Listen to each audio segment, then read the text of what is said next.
Tratado da verdadeira devoção à Santíssima Virgem. Capítulo 8. Práticas particulares desta devoção. Artigo 1. Práticas exteriores. Número 226. Se bem que o essencial desta devoção consista no interior, ela conta também práticas exteriores que é preciso não negligenciar. A eco portuir facere et illa non omittere. Eis o que era preciso fazer em primeiro lugar, sem, contudo, deixar o restante. Mateus 23:23. Tanto porque as práticas exteriores, bem feitas, ajudam as interiores, como porque relembram ao homem, que se conduz sempre pelos sentidos, o que fez ou deve fazer. Também porque são próprias para edificar o próximo que as vê, o que já não acontece com as práticas puramente interiores.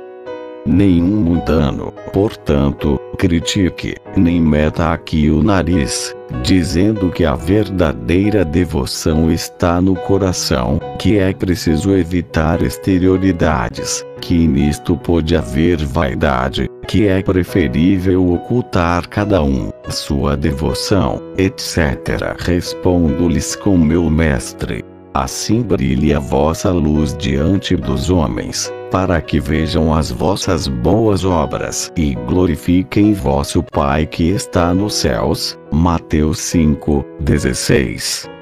Não quer isto dizer, como observa São Gregório, que devamos fazer nossas ações e devoções exteriores para agradar os homens e daí tirar louvores, o que seria vaidade, mas fazê-las às vezes diante dos homens, com o fito de agradar a Deus e glorificá-lo, sem preocupar-nos com o desprezo ou os louvores dos homens. Citarei apenas abreviadamente algumas práticas exteriores, que não qualifico de exteriores porque sejam feitas sem interior, mas porque contêm qualquer exterioridade, e para distingui-las das que são estritamente interiores. Parágrafo 1. Consagração depois de exercícios preparatórios. Números de 227 a 233. Primeira prática. Aqueles e aquelas que quiserem adotar esta devoção, que não está erigida em confraria, como seria de desejar, depois de ter, como já disse, na primeira parte desta preparação ao reino de Jesus Cristo, empregando ao menos 12 dias em desapegar-se do espírito do mundo, contrário ao de Jesus Cristo, dedicarão 3 semanas a encher-se de Jesus Cristo por intermédio da Santíssima Virgem. Eis a ordem a observar. Durante a primeira semana aplicarão todas as orações e atos de piedade para pedir o conhecimento de si mesmo e a contrição por seus pecados. Tudo farão em espírito de humildade. Para isso poderão, se quiserem, meditar sobre o que ficou dito sobre o nosso fundo de maldade, visto anteriormente número 78 e seguintes, e considerar-se, nos 6 dias desta semana, como uma lesma, um sapo, um porco, uma serpente, um bode. Ou, então, estas 3 palavras de São Bernardo. Cogita quid fueris, semen putridum. Quid sis, vaster corum. Quid futur sis, escaverminum. Pensa no que foste, um pouco de lama. No que és, um vaso de estrume. No que serás, alimento de vermes. Pedirão a Nosso Senhor e a seu Espírito Santo que os esclareça, dizendo: Domine ut videam, Senhor, que eu veja. ou no ver-me, que eu me conheça, ou veni, Sancti Spiritus, vem, Espírito Santo, e dirão todos os dias a ladainha do Espírito Santo e a oração que segue. Recorrerão à Santíssima Virgem e lhe pedirão esta grande graça, que deve ser o fundamento das outras, e para isso recitarão todos os dias o Ave Maria Estela e as ladainhas. Durante a segunda semana, aplicar-se-ão em todas as suas orações e obras cotidianas, em conhecer a Santíssima Virgem. Implorarão este conhecimento ao Espírito Santo. Poderão ler e meditar o que já dissemos a respeito. Recitarão, como na primeira semana, as ladainhas do Espírito Santo, o Ave Maria Estela, e mais um rosário todos os dias, ou pelo menos o terço, nesta intenção. A terceira semana será empregada em conhecer Jesus Cristo. Poderão ler e meditar o que dissemos neste sentido, e recitar a oração de Santo Agostinho, inserida no número 67. Poderão, com o mesmo santo, dizer e repetir centenas de vezes por dia: no ver-te, Senhor, que eu vos conheça, ou então: Domine, ut videam, Senhor, fazei que eu veja quem sois. Como nas semanas precedentes, recitarão as ladainhas do Espírito Santo e o Ave Maria Estela, ajuntando as ladainhas do Santíssimo Nome de Jesus. Ao fim destas 3 semanas, confessar-se-ão e comungarão na intenção de se darem a Jesus Cristo na condição de escravos por amor, pelas mãos de Maria. E depois da comunhão, que cuidarão de fazer conforme o método que segue, ver número 266, recitarão a fórmula de consagração, que se encontra também adiante. Será necessário que a escrevam ou mandem escrever, se não estiver impressa, e a assinem no mesmo dia em que a fizerem. Nesse dia, será bom renderem algum tributo a Jesus Cristo e a sua Mãe Santíssima, seja em penitência de sua infidelidade passada às promessas do batismo, seja em sinal de sua dependência do domínio de Jesus e de Maria. Ora, esse tributo será conforme a devoção e capacidade de cada um. Um jejum, uma mortificação, uma esmola, um círio. Ainda que não deem mais que um alfinete em homenagem, contanto que o deem de bom coração, é o bastante para Jesus, que só olha a boa vontade. Todos os anos, ao menos, no mesmo dia, renovarão a consagração, observando as mesmas práticas durante 3 semanas. Poderão até todos os meses e, quiçá, todos os dias, renovar, com as poucas palavras seguintes, tudo o que fizerem.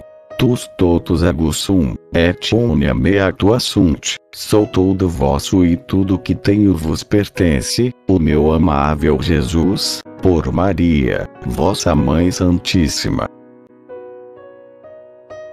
Parágrafo 2. Recitação da coroinha da Santíssima Virgem. Números de 234 a 335. Segunda prática.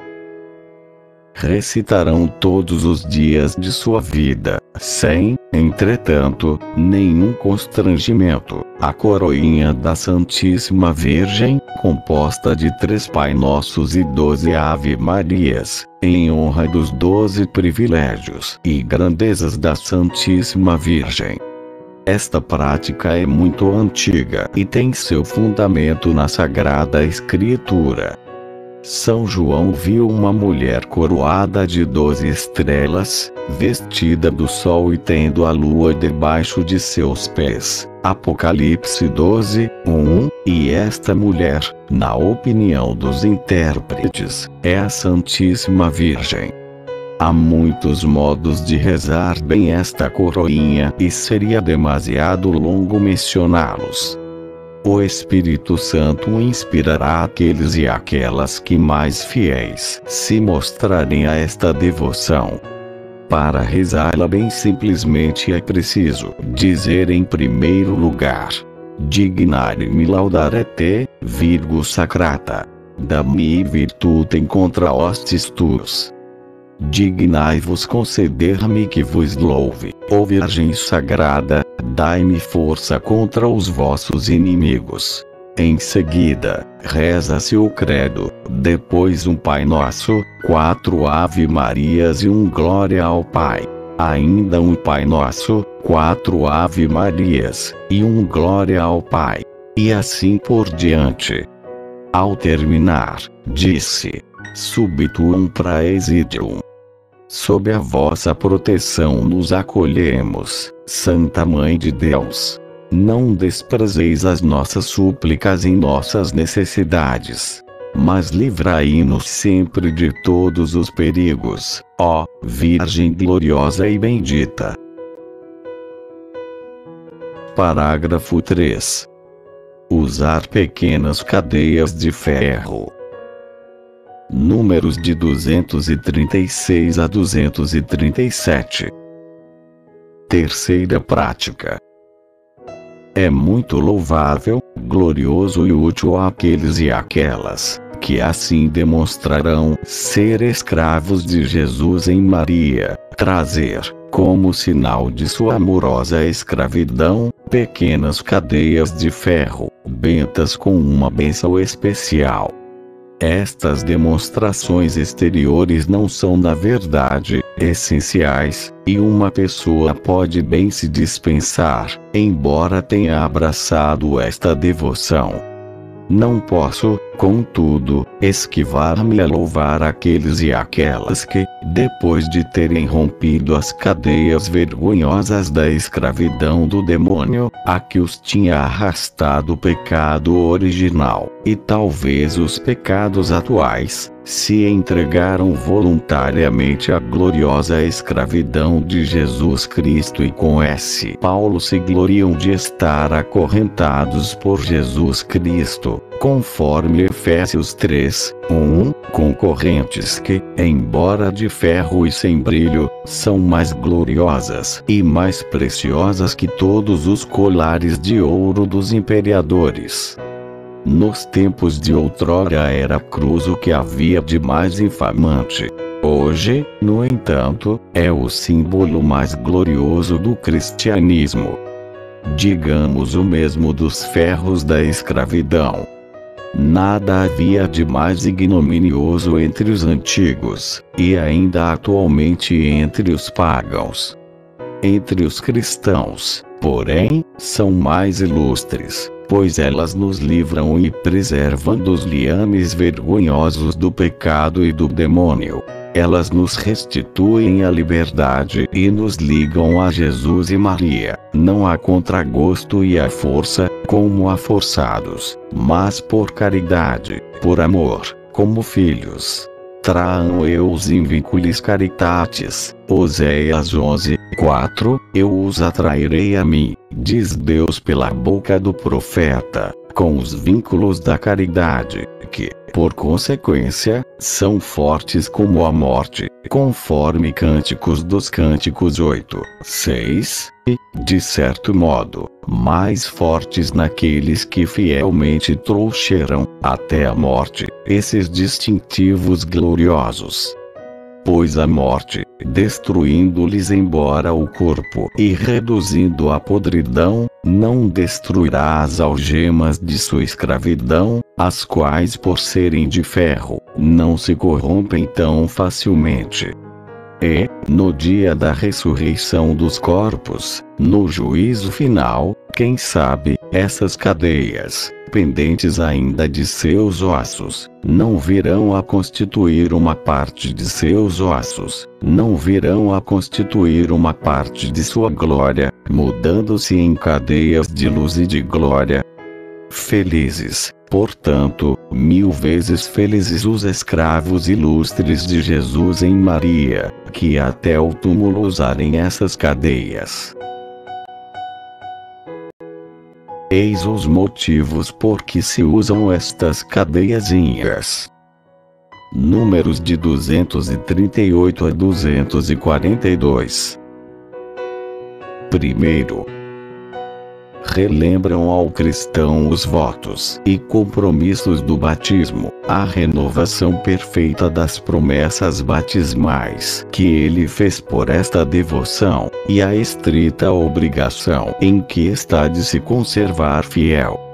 O homem, porque se deixa levar mais pelos sentidos do que pela fé pura, esquece facilmente suas obrigações para com Deus, se não tiver algo que lhes traga à memória.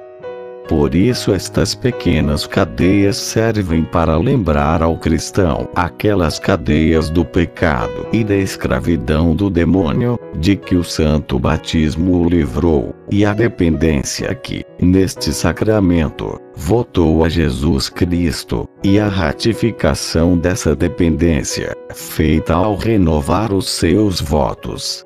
E um dos motivos por que tão poucos cristãos pensam nas promessas do santo batismo, e vivem com tanta libertinagem como se nada houvessem prometido a Deus, como se fossem pagãos, é não trazerem nenhuma marca ou distintivo exterior que disso os relembre. Segundo, mostra que ele não se envergonha de ser escravo e servo de Jesus Cristo, e que renunciou à escravidão funesta do mundo, do pecado e do demônio. Terceiro, garantem-no e preservam-no dos grilhões do pecado e do demônio, pois, ou estaremos agrilhoados pelas correntes do inimigo, ou traremos as cadeias da caridade e da salvação. Vincula peccatorum, in vinculis caritatis. A. Querido irmão, despedacemos os grilhões do pecado e dos pecadores, do mundo e dos mundanos, do demônio e de seus asseclas, e lancemos longe de nós seu jugo funesto. Dirumpamos vincula iorum et proiciamus a nobis iugum ipsorum. Quebremos as suas correntes e sacudamos de nós os seus laços.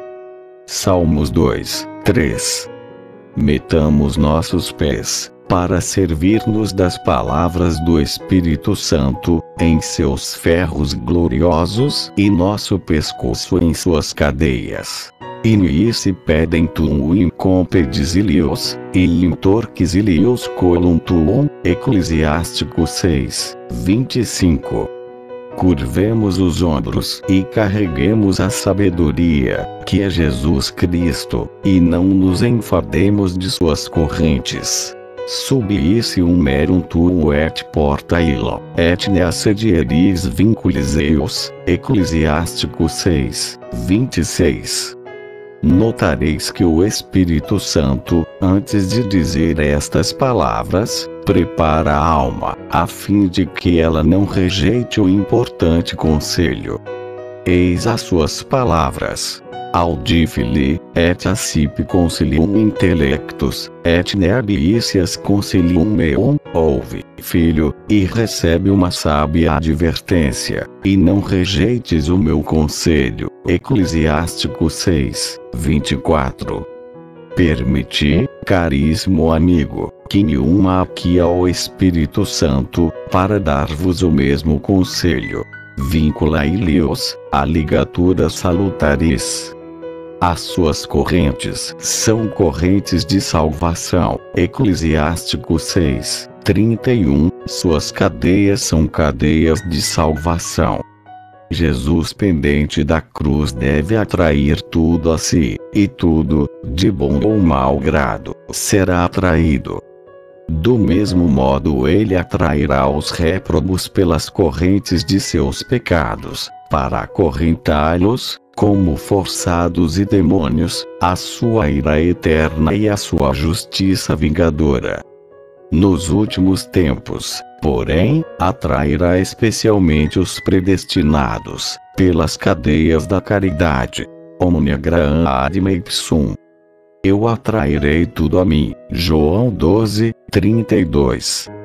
Traam eus in vinculis caritatis. Eu os atrairei pelo vínculo da caridade. Oséias 11, 4. Esses amorosos escravos de Jesus Cristo, ou acorrentados de Jesus Cristo, vinctis Christi, prisioneiros de Jesus Cristo, Efésios 3, 1, podem usar suas cadeias, ou ao pescoço, ou no braço, ou na cintura, ou nos pés. O Padre Vicente Carafa, sétimo geral da Companhia de Jesus, falecido em odor de santidade no ano 1643, usava, como sinal de sua servidão, um círculo de ferro nos pés, e dizia que lamentava não poder arrastar publicamente os grilhões. A Madre Inês de Jesus, a quem já nos referimos, número 170, trazia sempre uma corrente de ferro na cintura. Outros a usaram ao pescoço, em penitência pelos colares de pérola que costumam usar no mundo. Outros a usaram no braço, para se lembrarem, no trabalho manual, que eram escravos de Jesus Cristo. Parágrafo 4. Devoção especial ao mistério da encarnação. Números de 243 a 248. Quarta prática. Terão uma devoção especial pelo mistério da encarnação do Verbo, a 25 de março, que é um mistério adequado a esta devoção, pois que esta devoção foi inspirada pelo Espírito Santo. Primeiro, para honrar e imitar a dependência em que Deus Filho quis estar de Maria, para a glória de Deus seu Pai e para a nossa salvação.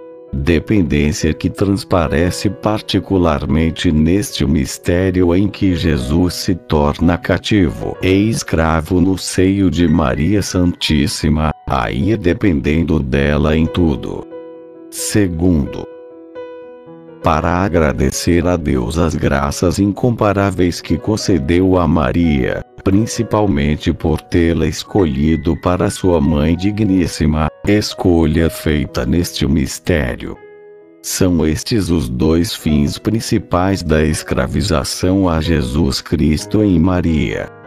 Peço-vos notar que digo ordinariamente, o escravo de Jesus em Maria, a escravização a Jesus em Maria. Pode-se, é verdade, dizer como muitos já o disseram até aqui, o escravo de Maria, a escravidão da Santíssima Virgem. Creio, porém, que é melhor dizer escravo de Jesus em Maria, como aconselhava M. Tronço, superior geral do seminário de S. Sulpício, o qual era conhecido por sua rara prudência e grande piedade. Assim aconselhou ele a um eclesiástico que o consultou sobre o assunto. As razões são estas. Primeiro, visto estarmos num século orgulhoso, em que pululam os sábios enfatuados, os espíritos fortes e críticos, que sempre acham o que falar das mais sólidas e bem estabelecidas práticas de piedade, é preferível, para evitar-lhes ocasião de crítica desnecessária, dizer escravidão de Jesus em Maria e dizer-se escravo de Jesus Cristo do que escravo de Maria. Assim a denominação desta devoção será dada antes pelo caminho e meio para atingir este fim, Maria Santíssima.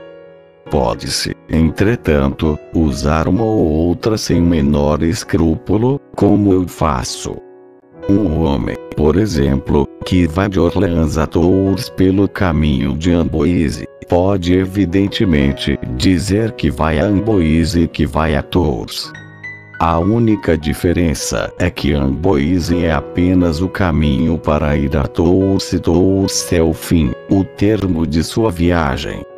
Segundo, como o principal mistério que se celebra e honra nesta devoção é o mistério da encarnação, no qual só se pode contemplar Jesus em Maria, e encarnado em seu seio, é mais adequado dizer-se a escravidão de Jesus em Maria, de Jesus residindo e reinando em Maria, conforme a bela oração de tantos homens célebres.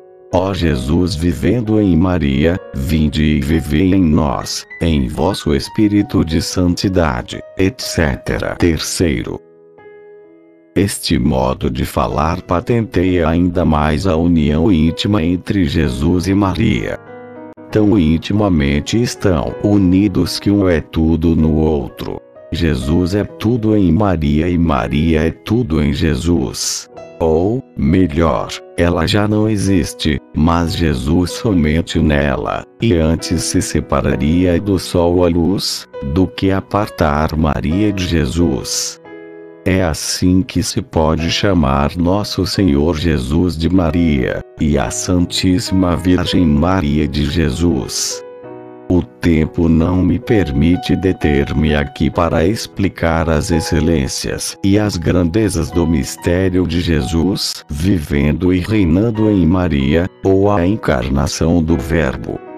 Contento-me, por isso, em dizer, em 3 palavras, que é este o primeiro mistério de Jesus Cristo, o mais oculto, o mais elevado e o menos conhecido. Que é neste mistério que Jesus, em colaboração com Maria, em seu seio, e por isto chamado pelos santos aula sacramentorum, sala dos segredos de Deus, escolheu todos os eleitos. Que foi neste mistério que ele operou todos os mistérios subsequentes de sua vida, pela aceitação deles. Jesus ingrediens mundo dicit. Esse venho ut faciam, Deus, voluntatem tua. Eis que venho, ó Deus, para fazer a tua vontade. Hebreus 10, 5, 9. Por conseguinte, este mistério é um resumo de todos os mistérios, e contém a vontade e a graça de todos. Este mistério é, enfim, o trono da misericórdia, da liberdade e da glória de Deus. O trono da misericórdia de Deus, porque, já que não podemos aproximar-nos de Jesus senão por Maria, não podemos ver Jesus nem falar-lhe senão por intermédio de Maria. Jesus atende sempre a sua querida mãe e concede sempre sua graça e sua misericórdia aos pobres pecadores. Adeamus ergo cum fiducia ad tronum gratiae.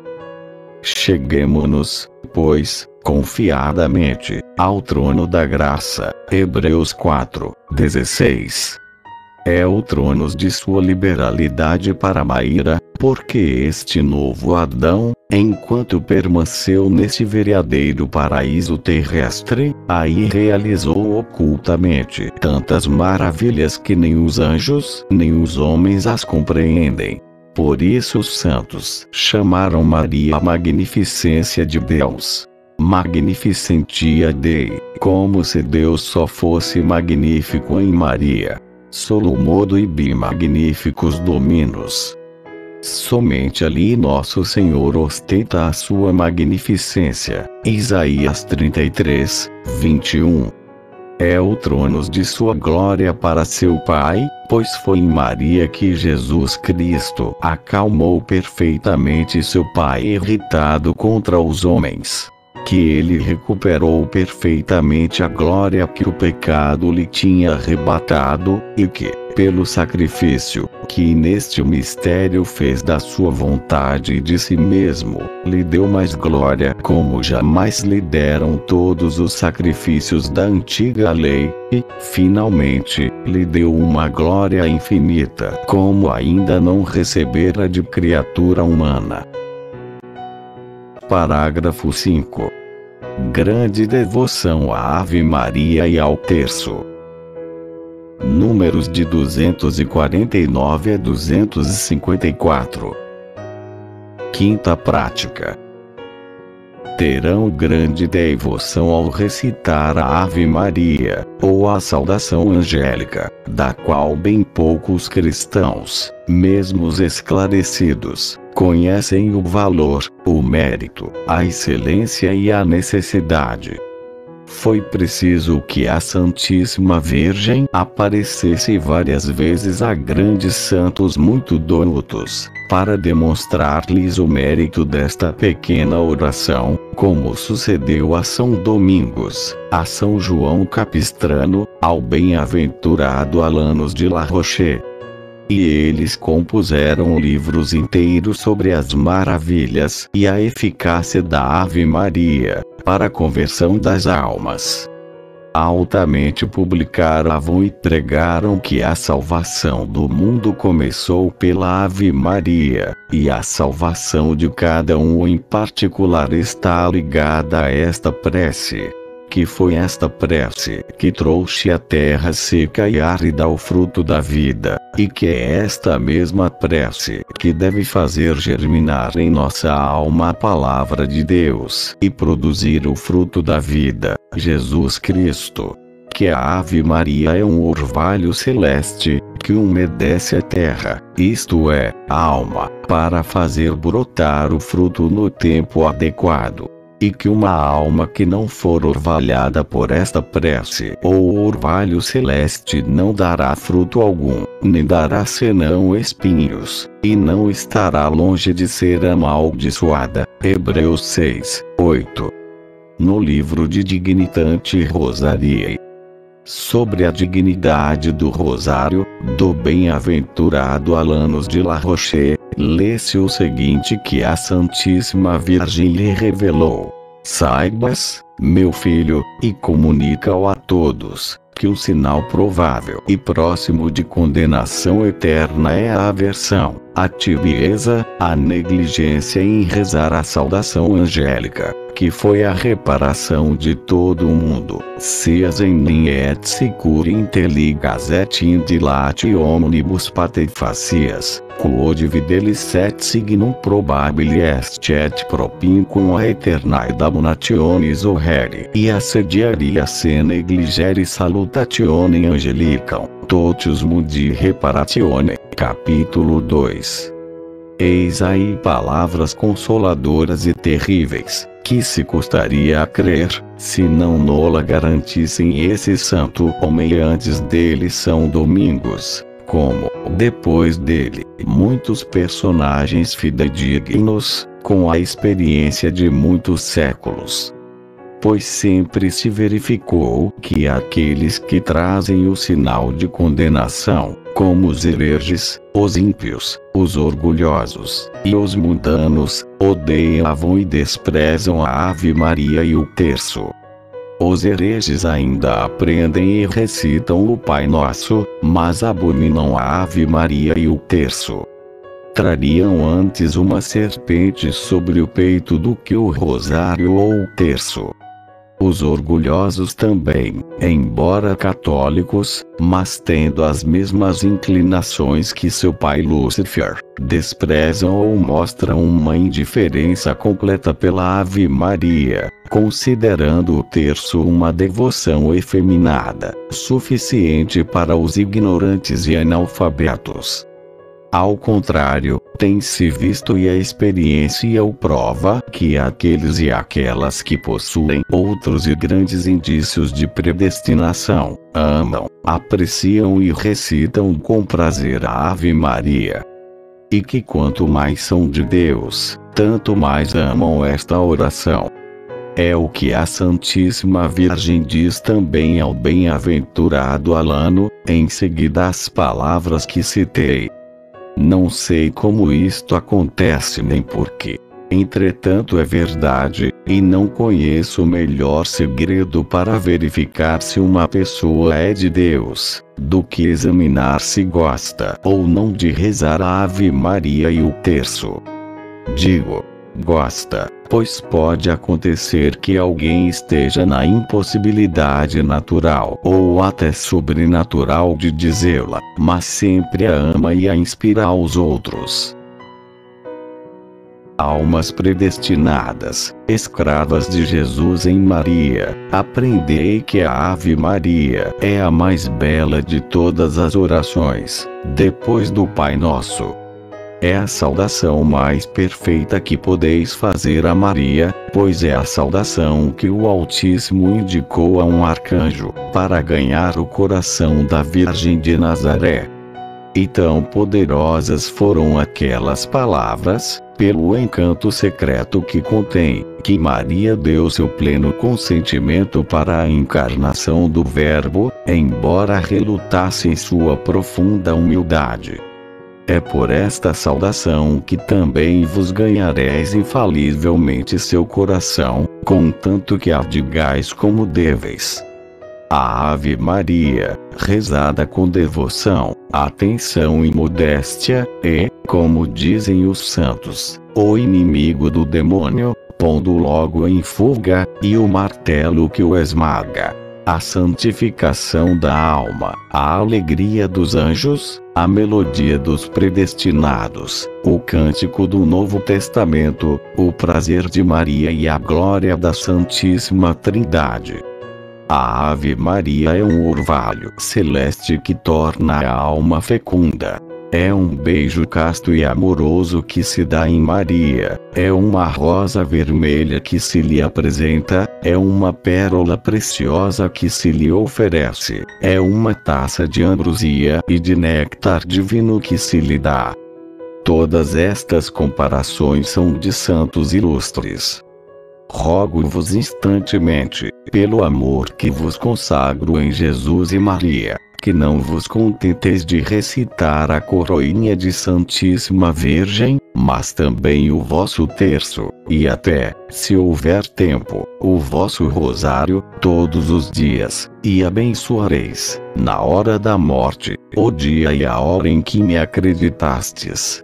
E, depois de ter semeado sob as bênçãos de Jesus e de Maria, colhereis bênçãos eternas no céu. Qui seminat in benedictionibus, de benedictionibus et metet. Aquele que semeia em abundância, colherá em abundância, segundo Coríntios 9, 6. Parágrafo 6. Recitação do Magnífica. Número 255. Sexta prática. Para agradecer a Deus pelas graças que concedeu à Santíssima Virgem, dirão frequentemente o Magnífica, a exemplo da bem-aventurada Maria do Ignes e de muitos outros santos. É a única oração e a única obra composta por Maria, ou, melhor, que Jesus fez por meio dela, pois ele fala pela boca de sua Mãe Santíssima.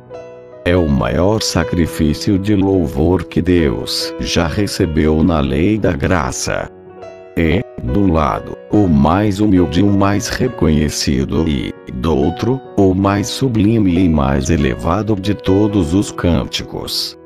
Há neste cântico mistérios tão grandes e tão ocultos, que os próprios anjos ignoram.